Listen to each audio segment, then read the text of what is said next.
Hi everyone, and welcome to the Krittika Nakshatra. This time we're doing the Aries portion for this video. Okay, so we're doing 26 degrees to 40 minutes Aries, to 30 minutes to 0 degrees Aries, or 0 degrees to 0 minutes Taurus. Okay, now when it comes to Krittika in Aries, the reason why I'm doing this separately is because they have quite different characteristics to Krittika in Taurus from what I've observed and what I've researched. Now, Krittika in Aries represents the sun at its fullest point. Remember, the sun is an exalt in Ashwini, but more importantly, it is an exalt in Aries. So with Krittika, it is a sun dominant nakshatra, but it represents the sun at its absolute most extreme. It represents the inherent sense of self-confidence. It represents the loudness, the forthrightness, the demanding nature, the authoritarian nature. All of that is at its highest with Krittika in Aries, okay? And also the emphasis on strength and vitality. From what I've seen of Krittika Arians, right, especially masculine ones, they tend to be very, very focused on what their bodies can do, on the strength of their bodies. They want to make sure their bodies are looking right, looking tight, looking good. They're very much into strength and power, okay? That's what I've noticed about Krittika Aries and Krittika Arian masculine energy in particular. They're very into strength, very into power. Even those who are like out of shape, they tend to notice a lot more easily than other people who are like in the same position as them. Krittika Arian people who feel like they're out of shape, they don't feel great about themselves. They need their bodies to be strong and lithe and healthy to have that self-confidence, okay? And it takes a lot for Krittika Arians to give up on that.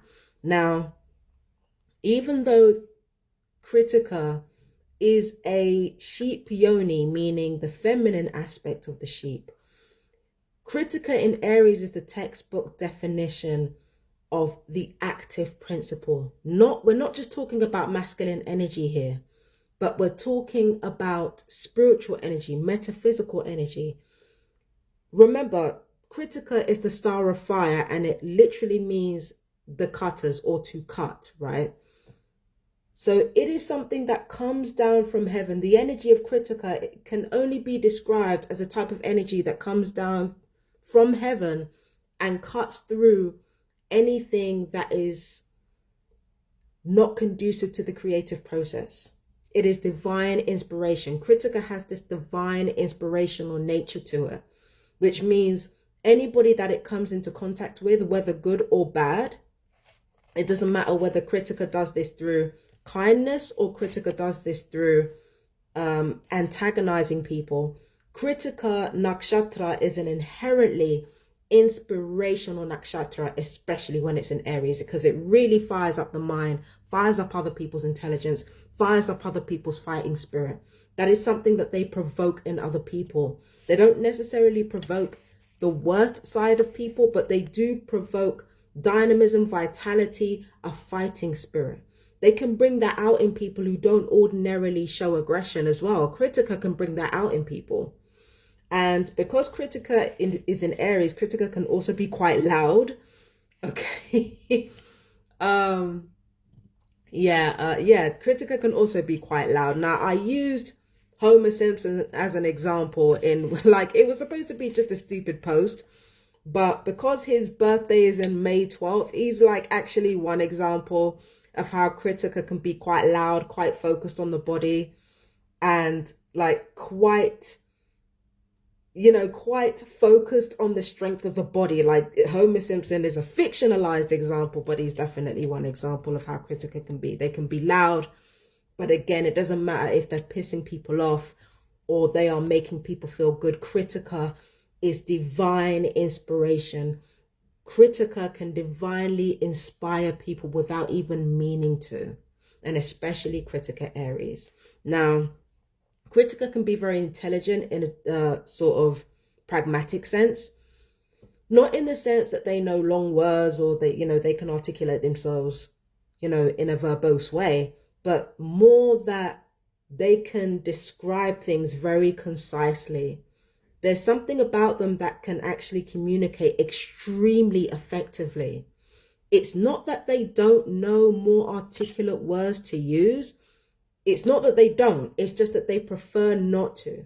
They prefer to keep it simple. If they have some wisdom to impart, the thing that a Krittika is going to do, regardless of whether it's the Aries portion or the Taurian portion, is that they are going to keep things simple. They're going to keep things as clear and concise as possible, pack as much meaning into as few words as possible.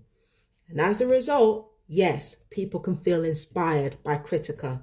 Krittika nakshatras have a habit of creating eureka moments in people without realizing it or without meaning to. So yes, they are very intelligent in a pragmatic sense. It's just that they don't necessarily, they don't necessarily like use long words. They're more intelligent through their actions. Their actions reveal their intelligence more than their words do.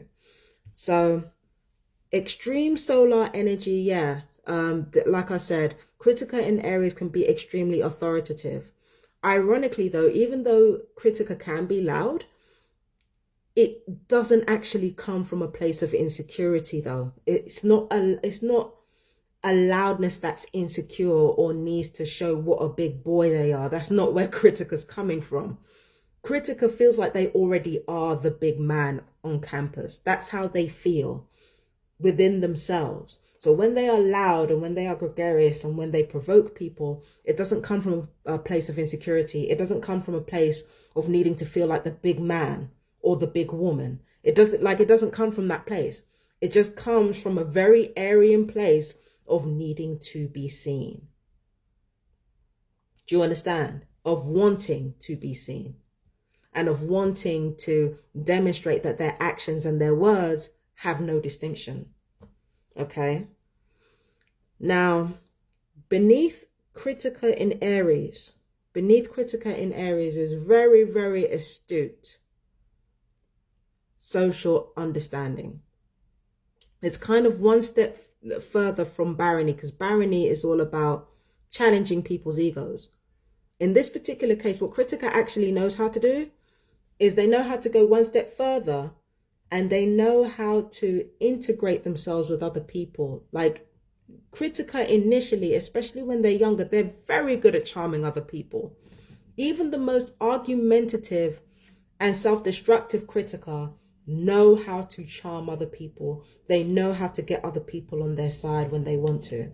But as they get older, that instinct to kind of persuade other people to get what they want, or play the social games because they're fascinated with it, those impulses turn into a need to be just 100% themselves and to actually heal people meaningfully through their actions.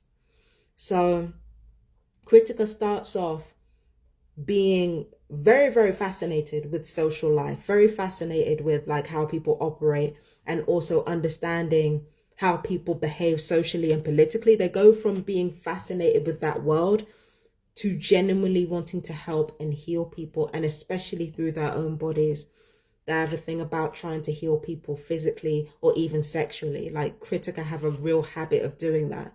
They want to heal people. They want to contribute to the world in a meaningful way. But then again, that's how they start off anyway. Krittika has, starts off being more socially conscious than the average Aryan.